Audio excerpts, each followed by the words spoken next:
नमस्कार, आप देख रहे हैं एसआर अशोकनगर और मेरा नाम है हितेंद्र भदौलिया। इस समय एसआर अशोकनगर पर एक विशेष सीरीज आप मेरे साथ देख रहे हैं, अशोकनगर की धरोहर। और इसी धरोहर में आज हैं हम अशोकनगर के कदवाय और ईसागढ़ के बीच में देवकानी मंदिर पर। देवकानी मंदिर माता का एक प्रसिद्ध तीर्थ क्षेत्र है अशोकनगर जिले में। और नवदुर्गा और दूसरे स्थानों के जो मौसम होते हैं, माहौल होते हैं, उस समय यहाँ लोगों की भीड़ बढ़ जाती है। कई मायने में ये स्थान बहुत महत्वपूर्ण भी है, पुरातात्विक रूप से भी और ऐतिहासिक रूप से भी, क्योंकि इस मंदिर को लेकर सबसे बड़ी खासियत ये है कि जिन माता की यहाँ मूर्ति स्थापित की गई है, उस मंदिर को अगर हम देखेंगे तो एक जनालय के तौर पर समझ में आता है। इसके अलावा आसपास भी कई सारी पुरुष संपदाएं हैं। साथ ही इसकी बनावट और दूसरी चीज़ों को लेकर भी इसके ऐतिहासिक और पुरातात्विक होने के संकेत मिलते हैं। तो इन सब पर बात करने के लिए इतिहास के जानकार और प्रोफेसर हेमंत दुबे हमारे साथ में। तो हेमंत जी, बहुत बहुत स्वागत है हमारे साथ। धन्यवाद। तो देवकानी मंदिर को हम जब देख रहे हैं तो बहुत विचित्र सी चीजें, कई सारी चीजें दिख रही हैं। तो पहली तो ये कि जिस तरह से हम कह रहे हैं कि जनालय भी हो सकता था और उसमें मूर्ति, तो ये तो संभवतः एक अलग तरह की जो है कहानी है। असल में क्या है, इस पूरे रीजन में हम देखते हैं एक शिवपुरी से जो जंगल आता है और चंदेरी की तरफ निकलता है, वो जंगल के बीचों बीच हम देखते हैं कि बहुत सारे मठ, मंदिर, सिद्ध स्थान, गुफाएं हमको जगह जगह देखने को मिलती हैं। मुझे लगता है कि देवकानी उसी जंगल का हिस्सा है और उसी जंगल के बीचों बीच एक बस्ती आबाद थी और उस बस्ती के पास में बहुत सारे मंदिर और मठ बने हुए थे।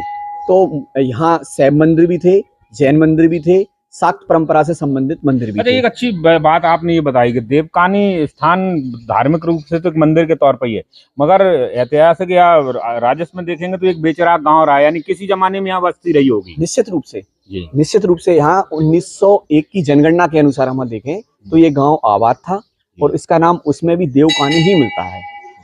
तो ऐसा लगता है कि देवों से संबंधित वन या इस तरीके से इसका रिलेशन रह सकता है। चूंकि इस मंदिर की अगर हम बात करें, देवकानन जैसा कोई शब्द रहा होगा जिससे अपभ्रंश हुआ होगा, ऐसा कोई जंगल रहा होगा जो देवों से संबंधित रहा होगा। स्पेशली इस मंदिर की बात हम करते हैं तो निश्चित रूप से ये जिनालय था। और चूंकि आक्रांताओं ने जैन मंदिरों को भी नुकसान पहुंचाया और शैव और वैष्णव मंदिरों को भी नुकसान पहुंचाया, तो मुझे लगता है कि कोई जैन मंदिर था जो गर्भगृह में कोई भी मूर्ति नहीं थी। और चूंकि उसमें बाद में देवी प्रतिमा को स्थापित किया गया और ये कार्य हिंदुओं ने किया, तो फिर वो हिंदू देवी के रूप में उसकी। अरे एक बहुत दिलचस्प चीज शायद ही किसी ने आज तक ये नोटिस की होगी, हम पहली बार बता रहे हैं। तो देवकानी माता के जिस स्वरूप को हम बात कर रहे हैं निवासिनी के रूप में, उस मूर्ति के जस्ट ऊपर आज हमने पहली बार हटा के जब वहाँ पुजारी जी से बात की देखी, तो उसके ऊपर भी जैन तीर्थंकरों की मूर्तियां हैं। तो माता के ऊपर या किसी देवता के ऊपर जैन तीर्थंकरों की मूर्ति होना अपने आप में एक आश्चर्यजनक मामला है। एक्चुअल में हम जैन परंपरा में देखेंगे, जैन परंपरा में जो देवियां थी, चक्रेश्वरी हैं, अम्बा हैं और भी उनकी जो देवियां हैं, तो उनमें ये पैटर्न रहता है कि वो तीर्थंकर को अपने शीर्ष पर उत्तीर्ण की जाता था। तो मुझे लगता है कि ये जो प्रतिमा है, ये चूंकि मैंने और अंदर से उसके हाथों को भी देखा है, उसकी बनावट को देखने के बाद वो मुझे चक्रेश्वरी देवी दिखाई देती हैं, जो कि भगवान विष्णु के 24 अवतारों में शामिल ऋषभ देव की कुल देवी थी चक्रेश्वरी। तो संभावना ये है कि ये दोनों संभावना, मगर चूंकि हाथ हैं और जिस तरह 20 भुजी की ये बात कर रहे हैं, और एक कहानी किंवदंती भी है कि ये है कि माता ने खुद दर्शन देकर एक संत को यहाँ बुलाया था, तो वो सब चीजें भी सामने आती हैं। हाँ, ये दंत कथाओं के रूप में ये कहानियां हैं। और आज हम देखते हैं कि अशोकनगर जिले में जो शक्तिपीठ के तौर पर उभरते हुए स्थान हैं, चाहे वो कदवाया हो, चंदेरी हो, देवकानी हो, टूमैन हो, तो इस तरीके से देखें तो ये एक बहुत महत्वपूर्ण स्थान है पिछले 50 सालों में। जैसा कि ऐतिहासिक या पुरातत्व के हिसाब से भी बात करें तो बहुत छोटे छोटे और कुछ दूसरे जो है शिलालेख हमको मिलते हैं। तो यहाँ जो कुछ शिलालेख दिख रहे हैं आपको, इनके बारे में कुछ बताइए क्या है? ये एक्चुअल में ये वीर स्मारक है। यहाँ ऐसा लगता है कि यहाँ पर चूंकि ये देव स्थान था और बहुत प्रसिद्ध स्थान था, तो लगातार यहाँ अटैक हुए और अटैक होने के बाद में यहाँ कुछ वीर गति को प्राप्त हुए लोग, उनके बड़े बड़े स्तंभ हम देख रहे हैं, वीर स्मारक बनाए गए हैं। तो ये जगह जगह देखने को मिलता है। खास बात ये भी है, यहाँ कुछ सती स्तंभ भी मिले हैं, जिनमें विक्रम संवत 1200 और 1300 की शताब्दी मिली है। तो इससे ये पता चलता है कि ये लगभग 900 साल पहले ये। अच्छा, एक भैरव बाबा का जो मंदिर है, छोटा सा मढ़िया, इसकी भी एक बड़ी विचित्र कहानी है, क्योंकि इसकी जो पीछे हमने देखा है पूरा जो है वो स्ट्रक्चर अलग है और जो मुख वाली आकृति है वो अलग है। असल में क्या है कि ये जो धड़ है और सिर है वो दो अलग अलग प्रतिमाओं के हैं। जी। स्ट्रक्चर को देखने के बाद ऐसा लगता है कि जो धड़ है वो हनुमान जी का है और सिर जो है वो हो सकता है कोई और बड़ी प्रतिमा रही हो तो उनका हो सकता है। और फिर इसको बाद में भैरव बाबा के रूप में, हाँ, भैरव बाबा के रूप में उनको स्थापित मगर किया जो शिलालेख मिल रहे हैं या आप आसपास की और भी जो पुरा संप्रदाय हैं जिन्हें छोटे छोटे शिवालय बोल रहे हैं, तो ऐसा लगता है कि किसी जमाने में एक बड़ी परंपरा रही होगी, सब परंपरा और साधना केंद्र या मठ जैसा कुछ स्थान। बिल्कुल बिल्कुल, यहाँ देवकानी में मंदिर ही नहीं, यहाँ एक मठ के भी अवशेष मिलते हैं जी। मुझे लगता है इस क्षेत्र में, पूरे क्षेत्र को हम देखें तो शैव सिद्धांत परंपरा से संबंधित ये पूरा क्षेत्र था। तो यहाँ मुझे लगता है कोई बड़ा मठ था और ये गांव जो था वो गांव साधारण गांव नहीं था, ये धार्मिक गांव था। यहाँ हम आज देखते हैं कि ये आनंदपुर है, आनंदपुर एक इस तरीके का गांव है जहाँ एक संप्रदाय विशेष के लोग और उनके अनुयायी रहते हैं। तो मुझे लगता है कि यहाँ एक मठ था और उस संप्रदाय से संबंधित लोग यहाँ रहते थे। मगर वो बाद में आक्रमण हुए होगा तो फिर वो सभी लोग यहाँ से माइग्रेट हुए, तो इस चक्कर में ये पूरा इलाका निर्जन और बेचराग हो गया। तो जो लोग देवकानी को सिर्फ इस वजह से समझते हैं, पूछते हैं कि एक बड़ी सिद्ध स्थल या माता का सिद्धपीठ है, वो लोग ये भी समझने की कोशिश करें कि जिस तरह से हम पुरातात्विक महत्व की चीज़ों को और ऐतिहासिक चीज़ों को बता रहे हैं, उसमें एक चीज़ ये भी समझ में आती है कि एक बहुत बड़ा केंद्र रहा होगा किसी ज़माने में। क्योंकि अगर 125 साल पुराने इतिहास के खंगालने और टटोलने की कोशिश करेंगे तो एक समृद्धशाली गांव की परंपरा का कोई स्थान ये रहा होगा। एक बड़ी बात ये है कि एक संत की यहाँ मूर्ति लगी हुई है, रखी हुई है, और इनके बारे में ये कहा जाता है कि ये बनारस से आए थे और बनारस से आने के बाद इस पूरे इलाके को इन्होंने जागृत किया था। क्योंकि इनके आने के पहले ये पूरी तरह से जो है निर्जल बना हुआ था और कोई ज़्यादा यहाँ मूवमेंट भी नहीं थी। तो ये माना जा सकता है कि इस स्थान को लेकर कई सारी चमत्कारिक घटनाएं भी रही हैं, पर लोगों का हुजूम हमेशा देवकानी माता मंदिर को लेकर बना रहता है, लोग यहाँ दर्शन करने आते रहते हैं। इस समय खड़े हैं हम अशोकनगर के देवकानी मंदिर में, जो ईसागढ़ के पास में बहुत प्राचीन स्थल कहा जाता है। तो यहाँ बहुत सारे लोग हैं जो कुछ वर्षों से इसकी देखरेख कर रहे हैं और इसकी व्यवस्थाएं बने हैं। उन्हीं में से एक सज्जन हमारे बीच में, क्या शुभ नाम लिखते हैं आप? मैं संजू शर्मा।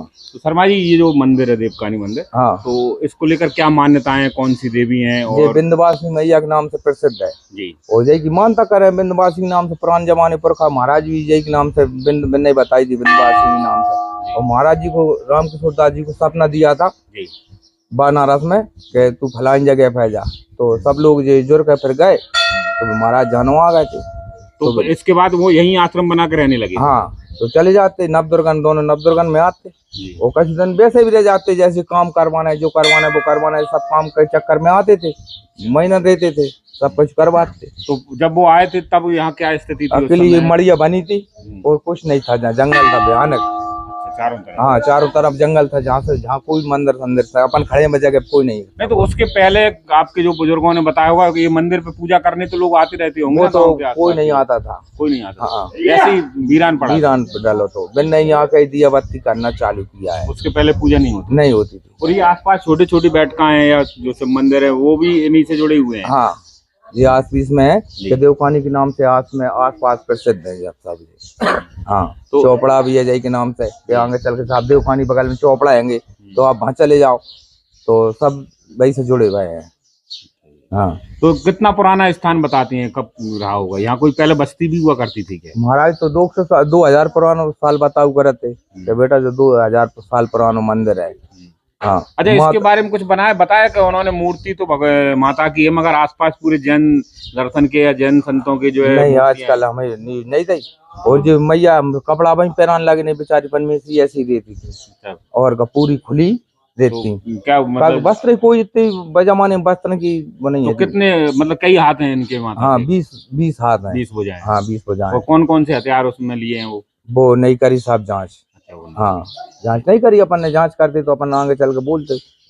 और वहाँ में दोनों हाथ कटे भी है, वो उसके मैया के 2 हाथ सिर कटे भी है, खंडन है। और पूरी खाली हाथ है, मतलब सब अलग अलग जुड़े हैं, पूरे हाथ पूरा सीन खाली है, मतलब जहाँ को जाए शस्त्र अलग है, सब पूरे वस्त्र सारे काम अलग अलग हैं। और पत्थर एक है, ये पूरा उड़ से छोड़ा मुझे ऊंचाई है, 6 फुट से भी ज्यादा। हाँ, अशोकनगर जिले की जगह जगह पर ऐसी पुरा संपदाएं पड़ी हैं जो हजारों वर्षों का इतिहास अभी भी अपने अंदर समेटी है। भले ही आज खंडर होने की स्थिति में आ गई हैं, मगर इनके इतिहास और इनमें झांकने की कोशिश करेंगे तो इनका इतिहास चीख चीख कर अपने आप को कहता हुआ दिख रहा है। देवकानी मंदिर के बिल्कुल पीछे के इलाके में आधा किलोमीटर दूर एक निर्जन वन के स्थान पर अगर आप देखोगे तो पूरे चारों तरफ जो है पहाड़ियां और जंगल, निर्जन जंगल है। उसके बीच में एक ये बड़ी सी बावड़ी यहाँ दिखती है। ये बावड़ी है, बड़े बड़े पत्थरों से इसको बनाया गया और इसका बेस भी बना हुआ है। अभी पानी के अवशेष यहाँ है। इसके पास में एक छोटी सी भी बावड़ी है और इस पूरे इलाके को देखेंगे तो छोटी छोटी सी मड़ियाँ जिन्हें हम कहते हैं वो सब है। और एक बड़ी चीज यहाँ के बहुत ज्यादा मात्रा में सती स्तंभ मिलते हैं। तो हेमंत, किस तरह का स्थान ये रहा होगा उस समय? ये मुझे लगता है तपस्वियों के तपोभूमि रही होगी जी। और वो इन छोटी छोटी मड़ियाओं में बैठ के तपस्या किया करते थे। ये बावड़ियां उनके दैनिक उपयोग की जो है पानी का काम करती थी, पानी के लिए इस्तेमाल में की जाती होंगी। खास बात ये है कि यहाँ पास ही में हमको एक मठ के अवशेष भी मिलते हैं। ओके। नहीं, जिस तरह से ये जो हम देख रहे हैं कि छोटी छोटी मड़ियाएं बनी हुई है कई सारी जो है, और उसके आसपास यूं तो बहुत सारे बीजक हमको मिल रहे हैं, सती स्तंभ मिल रहे हैं, मगर इसमें तो बिल्कुल स्पष्ट तौर पर यहाँ अगर हम गौर से देखेंगे तो इसमें पूरा संबद और कालखंड की वो लिखी है। तो संबद अगर 1382 इसको मानते हैं तो सीधी सीधी सी 81 अभी चल रही है 700 वर्ष पुराना है। तो ये जो स्ट्रक्चर है वो किस तरह के हैं? मतलब ये स्ट्रक्चर तो मुझे लगता है इससे पहले के हैं जी। यहाँ शायद 11वीं 12वीं और 13वीं शताब्दी तक यहाँ तपस्वी रहे। जब सल्तनत काल में इस क्षेत्र में अलाउद्दीन खिलजी के बाद जब आक्रमण स्टार्ट हुए तो यहाँ से बहुत बड़ी मात्रा में साधुओं का पलायन हुआ है दक्षिण भारत की तरफ स्पेशली। उसके बाद में मुझे लगता है कि यहाँ रहने वाली जो पब्लिक भी थी, उनके अनुयायी थी, उन्होंने भी धीरे धीरे पलायन। देखिए, ये जो संवत को अगर सन में हम निकालते हैं तो ये करीब करीब 1230-35 के आसपास बनता है और ये लगभग वही समय होता है जब बाबर यहाँ आक्रमण करके जाता है और उसके बाद ये पूरी टेरिटरी बनाता है। बाबर एक्चुअल में बाबर बाद में आया, 1526 में आया है, ये उससे पहले का है। तो उससे पहले हमको इस क्षेत्र में अलाउद्दीन खिलजी की 13वीं शताब्दी में दस्तक मिली है। 1299 के आसपास उन्होंने आक्रमण किया है और ये लगभग उसी समय का ठहरता है। तो मुझे लगता है अलाउद्दीन खिलजी के बाद में मालवा के सुल्तानों ने भी यहाँ आक्रमण किए हैं और उससे पहले भी कई लोग आए। तो कुल मिला के देखा जाए तो उस समय जब इस क्षेत्र में उनकी दखल हुई तो उसके बाद में फिर ये जगहों पे धीरे धीरे लोगों का जाना शुरू हो गया था। तो ये देख सकते हैं कि जिस तरह से ये इलाका है तो वो किसी तप स्थल के तौर पर रहा होगा और यहाँ बस्ती रही होगी, क्योंकि अगर बहुत सारे सती स्तंभ मिल रहे हैं तो कुछ ना कुछ लड़ाई भी हुई होंगी और इसमें लोगों के जो है बलिदान या उत्सर्ग भी हुए। असल में क्या है कि यहाँ सती स्तंभ भी मिलते हैं और वीर स्मारक भी मिलते हैं। सती स्तंभों और वीर स्मारकों की संख्या मुझे लगता है दर्जनों में है। निश्चित रूप से यहाँ युद्ध भी हुए हैं, क्योंकि कहा जाता है कि इस क्षेत्र में जो साधु थे वो एक्चुअल में फाइटर भी थे, एक प्रकार से वो अपनी सेना रखते थे। तो उन्होंने मुकाबला किया और उस मुकाबले में जो लोग वीर हुए हैं उनके वीर स्मारक हैं और कुछ उस लड़ाई में गृहस्थ लोग भी इन्वॉल्व होते थे। उनके मरने के बाद उनकी पत्नियां जो थी वो सती हो जाती थी, उनके लिए सती स्तंभ बनाए गए। तो इस लिहाज से अगर देखा जाए तो इतिहास को खंगालेंगे तो ये पूरा का पूरा इलाका जिसे हम देवकानी मंदिर या उसके आसपास चौपड़ा बोलते हैं, ये अपने आप में एक बहुत बड़ा केंद्र है। और अगर इसको सही तरीके से जो है शोध का काम किया जाए और इस पर काम हो और इसको संरक्षित किया जाए तो इतिहास के कई सारे पन्ने इसमें अभी भी दबे हुए हैं जो खोजे जा सकते हैं। इस समय हम खड़े हैं देवकानी मंदिर से उत्तर की ओर करीब 1 किलोमीटर दूर। इस पूरे टापूनुमा चारों तरफ से पहाड़ों के बीच में एक जगह है और इस जगह पर एक मंदिर है। पूरी तरह से जो है संरक्षण के अभाव में ये गिरा हुआ है, भग्नावशेष है पूरा खंडर में, मगर इसमें कई सारी ऐसी चीजें हैं जो इतिहासकारों को भी जो है चमत्कार कर रही हैं या उनको भी विस्मृत कर रही हैं। हेमंत, किस तरह की चीज इसमें दिख रही है? हम अंदर ही जाके मैं इसको देखने की कोशिश करते हैं तो इसमें कई सारी नई नई तरह की चीजें देखने को मिल रही हैं। असल में क्या है जी कि इस पूरे परिक्षेत्र में हम देखें सैकड़ों की तादाद में मंदिर और मठ हैं। ज्यादातर मंदिरों को केंद्रीय पुरातत्व द्वारा संरक्षित किया गया है। इसके बावजूद मुझे बड़ा आश्चर्य होता है कि इतने महत्वपूर्ण मंदिर को अभी तक संरक्षण के बिना कैसे छोड़ दिया गया। इसका जो पूरा का पूरा मंडप है ये इतना बड़ा मंडप और इतना शानदार सज्जा के साथ में जो बना हुआ है मुझे कहीं भी देखने को नहीं मिलता। इसके स्थापत्य के हिसाब से हम अगर देखते हैं तो ये बीच में गरुड़ पर आसीन विष्णु है, ब्रह्मा जी हैं, शिव जी हैं ये जो पूरा पैनल है ये नवग्रह बने हुए हैं। यहाँ हम देखते हैं राहु और केतु। ये मध्य में गरुड़ासीन विष्णु है। इससे ऐसा लगता है कि ये भगवान विष्णु का मंदिर रहा होगा।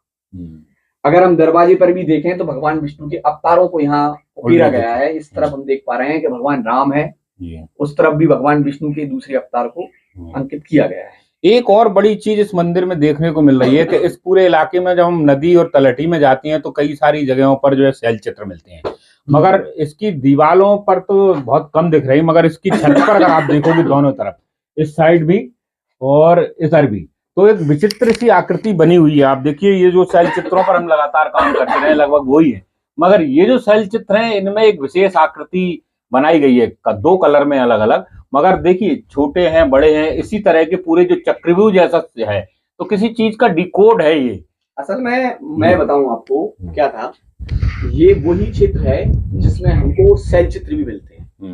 और मुझे लगता है कि इस क्षेत्र में मानव बस्तियों के साथ साथ आदि मानव की गतिविधियां भी चलती रही और जनजातियों की भी बसाहट रही है। तो जनजातियों में जो लोक परंपराएं और कलाएं हम आज देखते हैं, उन्हीं के अंतर्गत वो जो उनके उत्सव होते थे और उनके द्वारा जो कार्यक्रम बनाए जाते उनमें ये चित्र बनाए जाते थे। हो सकता है इनका कोई विशेष मीनिंग होता हो, क्योंकि शैल चित्रों में भी हमें ये देखने को मिले। तो ये वाकई में बहुत महत्वपूर्ण जगह है। ये मंदिर में भी हमको मंदिर में शैल चित्र मतलब पहली बार देख रहे हैं, क्योंकि अभी तक हमने शैल चित्र देखे हैं वो नदी घाटियों में, तलहटों में, पहाड़ों में, उनमें देखे हैं, मगर मंदिर में शैल चित्र आप देखिए, अगर आप यहाँ आएंगे तो ये सारी की सारी जिन शैल चित्रों को लेकर हम बात करते रहते थे और आप कह रहे हैं, ये देखिए घोड़े पर सवार व्यक्ति का शैल चित्र है, ठीक है, ये आखेट करता हुआ एक शैल चित्र आपको दिख रहा है, ये पक्षी का शैल चित्र दिख रहा है, एक विशेष आकृति जिसमें बहुत स्पष्ट तौर पर स्वास्तिक बना हुआ है, ठीक है। तो जिस सभ्यता की हम बात कर रहे हैं, सनातन सभ्यता, वो यहाँ कर देगी। और ये जो चित्र हम जिसको बार बार बता रहे हैं, और ये एक दो नहीं, कम से कम 5-6 जगह लगा हुआ है और छत में ये लगा हुआ है, तो ये समझ में आ सकता है कि कोई बड़ी चीज यहाँ रही होगी। और देखिए पूरे में यहाँ जाएंगे तो इस मंडप में इस साइड भी एक बड़ा चित्र बनाने का यहाँ प्रयास हुआ है, और ये थोड़ा सा धूमिल है, मगर ये धनुष्मान इसमें स्पष्ट तौर पर दिख रहा है।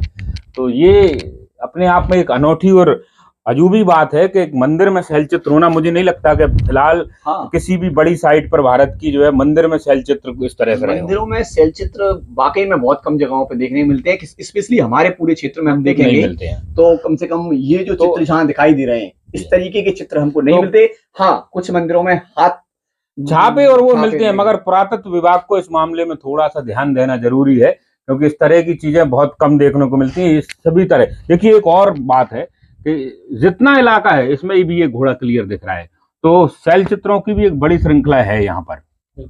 चारों तरफ जो है ये भी दिख रहा है, पूरा जो है जिधर देखेंगे उधर शैल चित्र। इस साइड बिल्कुल क्लियर स्पष्ट एक अलग चित्र बना हुआ है मोर जैसा।